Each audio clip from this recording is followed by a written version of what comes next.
गरीब पालक पनीर चावल वाली।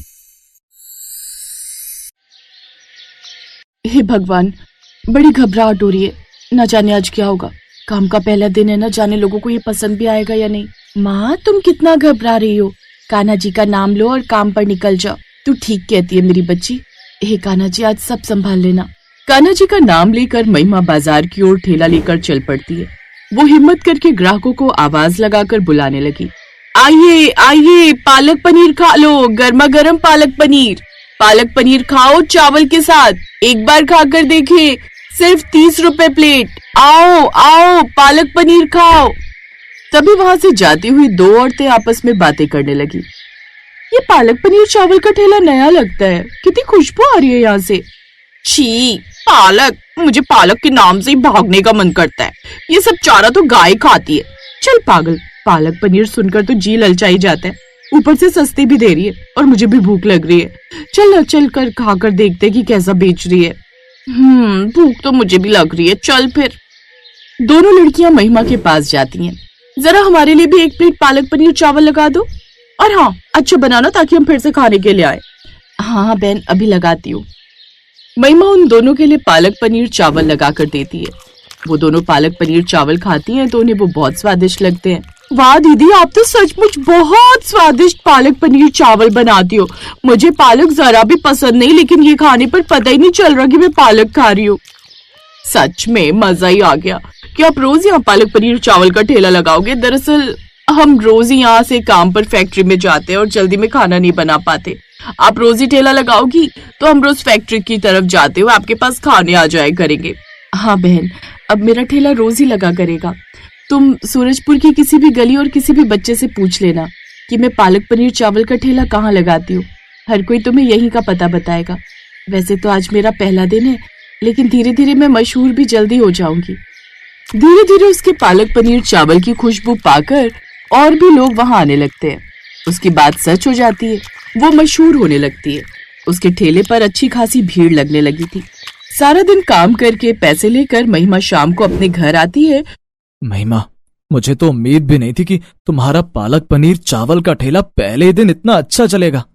हाँ जी, मुझे भी ऐसा ही लग रहा था कि पता नहीं लोगों को मेरे पालक पनीर चावल पसंद आएंगे भी या नहीं, पर मैं बहुत खुश हूँ कि ये सबको भा रहे। मैंने कहा था ना आपको, पालक पनीर चावल का ठेला बहुत अच्छा चलेगा। कान्हा जी बहुत अच्छे हैं। हाँ बेटी, ये सब तेरे कान्हा जी और तेरे ही कारण तो संभव हो पाया है। हमारे उन बुरे हालातों में अगर तू स्कूल से पालक पनीर चावल का ठेला लगाने का सुझाव न लेकर आती तो पता नहीं हमारा क्या होता। अब तो मैं रोज ही ये ठेला लगाऊंगी और देखना जल्दी ही मैं अपने शहर में, अपने गांव में और इस जगह पर बहुत मशहूर हो जाऊंगी। और उसके बाद शहर के बड़े अस्पताल से तेरे बाबा का इलाज भी कराऊंगी और मैं सब कुछ ठीक कर लूंगी। दरअसल ये बात कर रही थी महेश की। महेश कई दिनों से बिस्तर पर था। वो एक मेहनती मजदूर था जो अपना घर चलाया करता था। लेकिन कुछ ही समय पहले की बात है, रोज की तरह उस दिन भी महेश मजदूरी करके घर वापस आ रहा होता है तो उसकी बेटी रिया ने कहा, आ गए बाबा आप? मैं कब से आपका इंतजार कर रही थी। आप मेरे लिए खिलौने लाए हो या नहीं? आपने मुझसे वादा किया था कि आज मेरे लिए खिलौने लेकर आओगे। आज मजदूरी के पैसे मिले थे। तेरी माँ ने कुछ सब्जियां और दाल लाने के लिए कहा था तो मैं वो ले आया। लेकिन तू चिंता मत कर, मैं कल ही तेरे लिए खिलौने ला दूंगा। बाबा, आप तो रोज ऐसा करते हैं, लेकिन कभी भी मेरे लिए खिलौने लेकर नहीं आते। मेरी सहेली नीतू है ना, उसके बाबा उसके लिए रोज नए नए अच्छे अच्छे खिलौने लाते हैं। खाने की बहुत सारी चीजें लेकर आते हैं। वो मुझसे हमेशा पूछती है कि तेरे बाबा तेरे लिए क्या लेकर आते हैं। बेटा, उसके बाबा का होटल है, उन्हें तो बहुत पैसे मिलते हैं।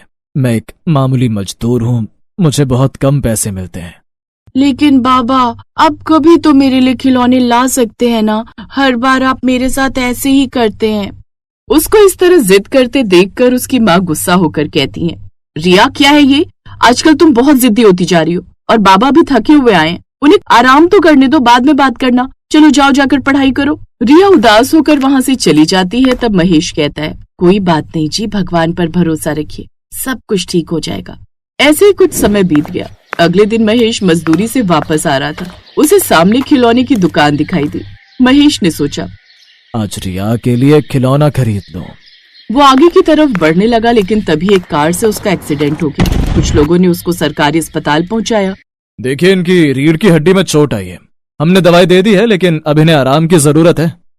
महेश के घर पर बैठ जाने से अब धीरे धीरे घर में राशन पानी खत्म होने लगा था। जो पैसे थे वो उसकी दवाइयों में लग गए थे। 3 दिन से खाने को कुछ भी नहीं था। माँ, मुझे बहुत भूख लगी है और मैं स्कूल नहीं जाऊंगी। वैसे भी टीचर कह रही थी अगर मैंने फीस नहीं भरी तो मुझे स्कूल से निकाल देगी।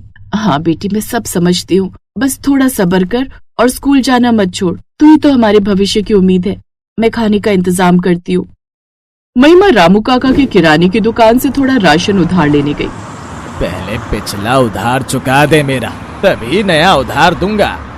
तभी पड़ोस में रहने वाली उसकी सहेली गुंजन आ जाती है और कहती है, महिमा, गांव से मेरा भाई आया था। उसके वहाँ पर खुद की डेयरी की दुकान है तो वो कुछ ज्यादा ही पनीर ले आया था। थोड़ा बच गया है तो मैंने सोचा तुझे दे दूं। ये ले, इसकी सब्जी बना लियो। और वैसे अपने बच्चों को पनीर की सब्जी बहुत पसंद आती है, रिया को बनाकर खिला दे। गुंजन पनीर देकर चली जाती है। माँ, मुझे तो पालक पनीर खाना है। दोनों उसके पालक पनीर और चावल खाकर खुश होते हैं और तारीफ करते हैं। माँ, आपको पता है स्कूल में मेरी फ्रेंड नीतू है, उसके बाबा का होटल है, वो बहुत रुपया कमाते हैं। आप भी पालक पनीर चावल का होटल खोल लो, आपके पालक पनीर और चावल बहुत बिकेंगे। होटल खोलने के लिए बहुत सारे पैसों की जरूरत होती है, लेकिन ठेला चलाने के लिए तो नहीं होती ना। तो तुम भी ठेला चला सकती हो। हाँ, लेकिन इससे पहले मैंने कभी कुछ ऐसा नहीं किया। इस तरह वो अपने पालक पनीर चावल का ठेला लगाती है। अजीब, मैं तो आपको बताना ही भूल गई, आज तो मेरे पालक पनीर चावल कम भी पड़ गए थे। मुझे और पनीर चाहिए जिससे कि मैं ज्यादा से ज्यादा बेच सकूं। ठीक है महिमा, ये जो आज पैसे आए हुए हैं तुम इससे और पनीर खरीद लेना। अगले दिन महिमा ने ज्यादा पनीर खरीदा और अपने ठेले पर लाकर फिर से पालक पनीर चावल बेचने लगी। धीरे धीरे वहाँ पर ग्राहकों की भीड़ फिर से बढ़ने लगी। लोग पालक पनीर चावल की खुशबू से वहाँ खींचे चले आ रहे थे। वो पालक पनीर चावल खाते और महिमा की तारीफ करते। धीरे धीरे महिमा के पालक पनीर चावल का ठेला मशहूर हो गया। उसने अपने सारे कर्ज उतार दिए और अपने पति का इलाज भी शहर के अच्छे अस्पताल से कराया। जल्दी ही महेश ठीक हो गया। वो भी अपनी पत्नी के साथ उसके पालक पनीर चावल के ठेले पर काम करने लगा। दोनों खूब मेहनत करते और पालक पनीर चावल बेचते और खुशी खुशी अपने जीवन में अपना गुजारा करते।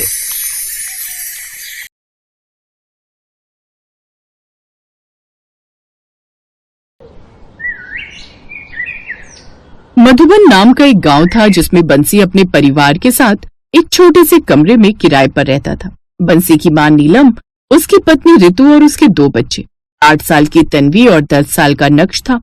बंसी एक फैक्ट्री में काम करके अपने परिवार को पालता था। एक दिन बंसी अपने मालिक से कहता है, मालिक, मुझे कुछ पैसे मिल जाएंगे क्या? अभी तेरा महीना नहीं हुआ, महीने पर ही पैसे मिलेंगे। चल जाकर काम कर। अब काम करते नहीं ठीक से, मुंह उठाकर पैसे मांगने आ जाते हैं। मालिक, मुझे अपने कमरे का किराया देना है। मकान मालिक को पैसे नहीं दिए तो वो कमरा खाली करा देगा। तुझे सुनाई नहीं देता क्या? अभी पैसे नहीं है, महीने पर मिलेंगे। मालिक के ऐसा कहने पर बंसी काम करने लगता है और शाम को जब बंसी फैक्ट्री से घर आ रहा होता है, मालिक ने पैसे देने के लिए भी मना कर दिया। अब मैं मकान मालिक के पैसे कहाँ से दूंगा? बंसी ये सब सोच ही रहा होता है कि तभी सामने से एक कार आती है जिससे बंसी का एक्सीडेंट हो जाता है। तभी बंसी की मृत्यु हो जाती है। उसके परिवार को ये बात सुनकर बहुत बड़ा सदमा लगता है। ऐसे ही बंसी को खत्म हुए 2 दिन हो जाते हैं। रितु अपनी सास से कहती है, माँ जी, उनको आज गुजरे 2 दिन हो गए। हमारा कोई अब सहारा नहीं है। एक वही तो थे जो पूरे घर को चलाते थे। बहू, तू चिंता मत कर, मैं तेरे साथ हूँ और तू मेरा बेटा है आज से और तू ही मेरी बहू। हमको हिम्मत बांधनी होगी। कहाँ है बंसी की माँ? ला चल, मेरा किराया निकाल। 4 महीने से रोका हुआ है। भाई साहब, अभी तो मेरे बेटे की चिता भी ठंडी नहीं हुई है। हम तुम्हें किराया कहाँ से देंगे? तुझे कुछ नहीं पता, मुझे मेरा किराया दे निकाल कर, वरना कमरा खाली कर मेरा। हम पर दया कीजिए आप। हमारे सर से आदमी का साया तो चला ही गया है, कम से कम हमारे सर से छत मत छीनो। रामू को किराया न मिलने पर वो सबको धक्के मार कर घर से निकाल देता है और बंसी का परिवार सड़क पर आ जाता है। माँ जी, अब हम कहाँ जाएंगे? हमारे पास तो पैसे भी नहीं है और कोई जगह भी नहीं है जहाँ हम लोग रह सके। बहू, हम अपने वीरपुर गांव चलेंगे। वहाँ हमारी एक छोटी सी झोपड़ी है, हम उसी में रह लेंगे। सास के कहने पर रितु अपने बच्चों को लेकर और अपना जरूरी सामान लेकर वीरपुर गांव आ जाती है और अपने परिवार को लेकर उसमें रहने लगती है। माँ, मुझे बहुत तेज भूख लग रही है, मुझे कुछ खाने के लिए दो ना माँ। तन्वी को भूख से तड़पता देख रितु की आंखें नम हो जाती हैं। हे भगवान, घर में खाने को दाना नहीं है और बच्चे भूख से परेशान हैं। तभी रितु खाने की तलाश में बाहर जाती है तो उसको चलते चलते एक खेत दिखाई देता है जिसमें हरा हरा पालक बुआ होता है। रितु उसको देखकर सोच ही रही होती है, तभी मोहन नाम का एक आदमी वहाँ से गुजर रहा था। अरे बेटी, तुम इतनी गौर से क्या देख रही हो इस पालक को? कुछ नहीं अंकल जी। सुनो तो बेटी, तुम मुझको अपनी दिक्कत बता सकती हो सकता है मैं तुम्हारी मदद कर दूं।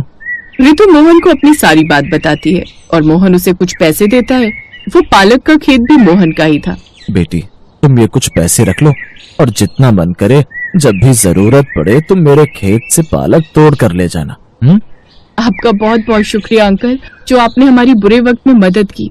रितु खेत से पालक तोड़ कर ले आई और पैसे से घर का सामान लेकर अपनी झोपड़ी में आ जाती है। माँ, आप अभी भी हमारे लिए कुछ खाने के लिए नहीं लेकर आई हो? बेटा तुम चिंता मत करो, मैं अभी बस 10 मिनट में खाना बनाकर लाती हूँ। रितु रसोई में जाती है और आलू पालक और रोटी बनाती है और सबके लिए खाना परोसती है। माँ, आपने तो बहुत अच्छी सब्जी बनाई है। सब लोग खाना खा लेते हैं और रात को सो जाते हैं। और अगली सुबह रितु काम की तलाश में निकल जाती है और उसे एक रेस्टोरेंट में काम मिल जाता है। फिर वो रेस्टोरेंट में काम करने लगती है। ऐसे ही धीरे धीरे समय बीत जाता है और एक दिन रितु काम से घर आ रही थी तो उसकी टक्कर बाइक से हो जाती है, जिसकी वजह से रितु काम पर नहीं जा पाती थी। फिर 2 दिन बाद, माँ जी, अब मेरा पैर ठीक लग रहा है, थोड़ा थोड़ा चल भी पा रही हूँ, मुझे अब काम पर जाना होगा। रितु पैर से धीरे धीरे चलती हुई अपने काम पर आती है। सुनो रितु, अब तुम यहाँ काम नहीं कर सकती। मैंने तुम्हारी जगह कोई नया लड़का रख लिया है और ये लो तुम्हारे पैसे, जितने दिन तुमने काम किया था। रितु मुंह लटकाकर अपने घर वापस आ जाती है और सारी बातें अपनी सास को बताती है। फिर रितु को जो मालिक ने पैसे दिए थे उसको अपनी सास को देते हुए बोली, माँ, इन पैसों से घर का सामान ले आना, फिर मैं खाना बना लूंगी। ठीक है बहू। सास दुकान पर जाती है और घर का सामान ले आती है। फिर रितु सबके लिए दाल चावल बनाती है। थोड़ी देर बाद सबको खाने के लिए परोसती है। तभी तन्वी कहती है, माँ, आपने सिर्फ दाल चावल बनाए हैं, मुझे तो दाल चावल खाने का बिल्कुल मन नहीं है, मुझे कुछ तो अच्छा बनाकर खिला दिया करो। बेटा तुम अभी यही खा लो, मैं शाम को तुम्हारे लिए कुछ अच्छा सा बना दूंगी। तन्वी दाल चावल खा लेती है। फिर रितु शाम को खाना बनाने के लिए सोचने लगती है कि आखिर वो तन्वी के लिए कुछ अच्छा क्या बनाए।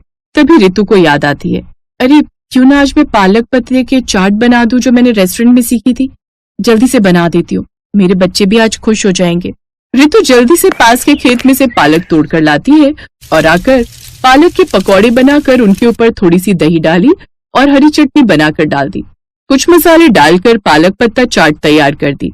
माँ, जल्दी से दो ना टेस्टी टेस्टी जो आप बना रहे हो। हाँ बाबा, लाई अभी।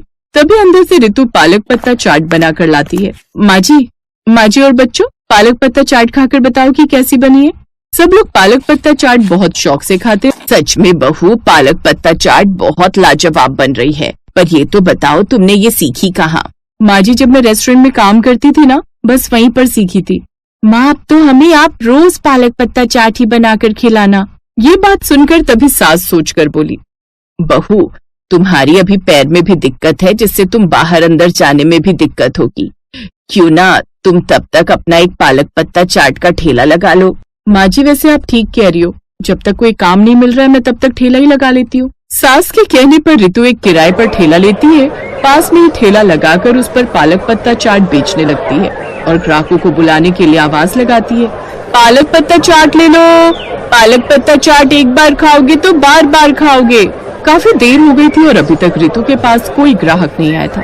ये सब कुछ देखकर रितु निराश होने लगती है। काफी इंतजार करने के बाद एक ग्राहक रितु के ठेले पर आता है और बोलता है, अरे बहन, ये पालक पत्ता चाट कैसी होती है?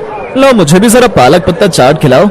रितु ग्राहक को पालक पत्ता चाट बनाकर देती है और जैसे ही ग्राहक पालक पत्ता चाट खाता है तो कहने लगा, अरे वाह, तुम्हारी पालक पत्ता चाट का स्वाद तो बड़ा ही अच्छा है, लेकिन तुम्हारी दुकान पर ग्राहक बहुत कम आते हैं। मेरी एक सलाह है, हमारे गांव की एक फैक्ट्री है और मैं वहीं पर काम करता हूँ और दोपहर के समय काफी लोग वहाँ बाहर खाने आते हैं। अगर तुम ये पालक पत्ता चाट का ठेला वहाँ पर लगाओगी तो तुम्हें वहाँ बहुत सारे ग्राहक मिल जाएंगे। रितु ग्राहक के कहने पर अपना ठेला फैक्ट्री के आगे लगा लेती है और दोपहर के समय जब फैक्ट्री का लंच होता है तो रितु के ठेले पर भीड़ लगनी शुरू हो जाती है और अब खूब कमाई करने लगती है। अब वो सब लोग खुशी खुशी रहने लगते। Best buddies hello friends, Thanks for watching this video. अगर आपको ये वीडियो पसंद आया है तो प्लीज लाइक, सब्सक्राइब, कमेंट्स करें इस वीडियो पर और हाँ, शेयर करना भी ना भूलें। और भी मजेदार वीडियो देखने के लिए नीचे दिए गए बेल आइकॉन को दबाएं। देखते रहिए बेस्ट बडीज।